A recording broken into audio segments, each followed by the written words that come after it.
after George Floyd died under the knee of a Minneapolis police officer. I cannot breathe. Some of the largest protests to happen in Michigan organized in Grand Rapids and Kalamazoo in the days and weeks following.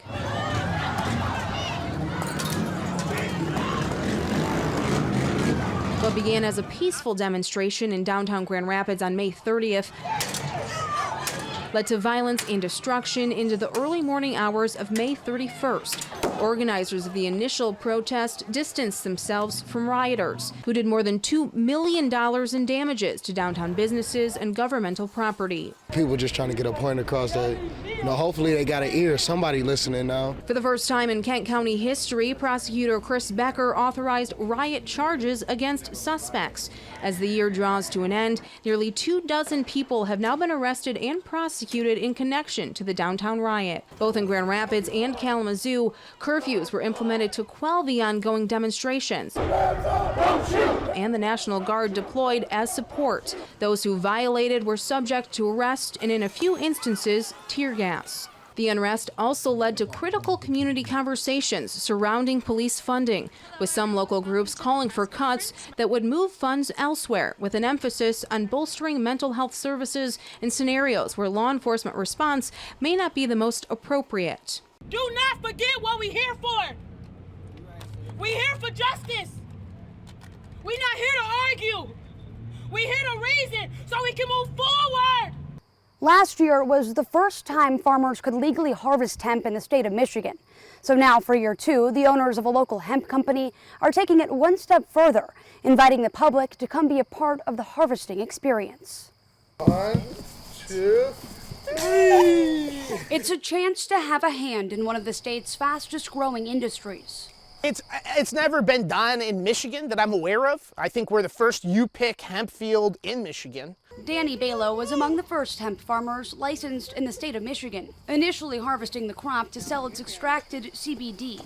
But this year, the Greenville farmer is opening his backyard and his business to others. I think for a lot of people, this is going to be the first chance in their entire lifetime to walk through a field of cannabis. Most people have never even seen it in person. We do all the hard work for you. We grow it, we plant it, and then you get to come and pick it and then dry it and cure it. Balo's wife, Christina, says from there, the options of how to use it are endless. You can smoke it, which is what most people do with the flower. You can make teas, you can make butter, which opens up the doors to make any baked goods. It was the end of the road, but the start of our tour. Mid-Michigan native John Weaver bringing us aboard for an up-close look at the catastrophic flooding that's devastated the area. It was overwhelming.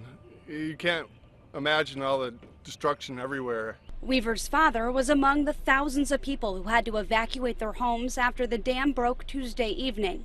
This afternoon, they traveled back to his home by boat to see if anything could be salvaged. This is Village West condominiums in Midland. Got about 4 feet of water here, maybe 5. See a truck almost submerged there. With water levels higher than expected, Weaver and his father decided it was best to wait a few days before trying to go inside. We figured it was too deep, that it would be a total loss, and there's no reason to risk injuring ourselves or the possibility of electricity, or there was more that could go wrong than could go right. Back here on the boat, as we're passing street signs, we can only see the tops of them. What else have you been observing out here that's kind of crazy? You mentioned cars? Cars, debris, not a lot of people. But this is the best the traffic's been on this road in a long time. Weaver says this stretch of Main Street, which is right by Northwood University's campus, was among the hardest hit areas, as it's located right by the Tittabawassee River. And where that red building is right there, that's an overlook on the river, so that's where the actual river is. As we paddled our way back to shore, Weaver said there's more than one lesson to be learned from this somewhat natural disaster. What I was telling people is, when all these dams go against Mother Nature, and Mother Nature always wins. The earth can live without us, but we can't live without the earth, and sometimes I think we forget that.